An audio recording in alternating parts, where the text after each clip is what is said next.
Il fenomeno delle baby gang sta diventando un allarme sociale sempre più preoccupante, come sottolineato dal presidente della Regione Veneto Luca Zaia, che ha espresso il suo timore in merito al diffondersi di episodi di violenza e criminalità tra i giovanissimi. Zaia ha evidenziato come le cronache quotidiane riportino con sempre maggior frequenza fatti di cronaca nera che vedono protagonisti adolescenti, spesso in gruppo, come avvenuto recentemente a Padova, dove due ragazze hanno aggredito una coetanea in pieno centro, o a Treviso, dove una baby gang ha assalito un venditore di fiori.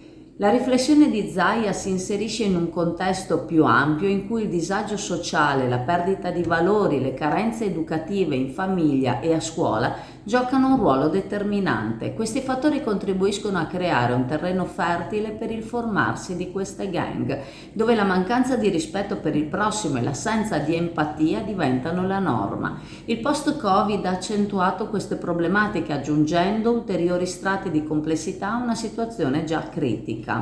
Zaia ha insistito sull'urgenza di adottare misure efficaci non solo per reprimere ma anche per prevenire questi comportamenti devianti. Ha suggerito un maggiore coinvolgimento delle famiglie, che dovrebbero essere più attente all'educazione dei propri figli. Non ha neppure escluso l'idea di responsabilizzare i nuclei familiari attraverso sanzioni e risarcimenti per i danni causati dai minori. Inoltre ha fatto appello al coraggio dei ragazzi per bene affinché vigilino sui comportamenti dei loro coetanei e si confrontino con le famiglie e gli insegnanti quando necessario.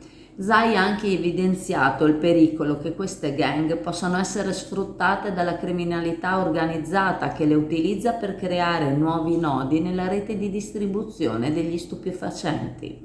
Questo circolo perverso è difficile da spezzare, ma secondo Zaia richiede uno sforzo congiunto da parte di tutte le istituzioni, delle forze dell'ordine, delle famiglie e delle scuole. In definitiva, la lotta contro le baby gang non può che essere una battaglia di tutta la società per bene, che deve unirsi per contrastare questa deriva sociale, ripristinando un ambiente sicuro e rispettoso per tutti.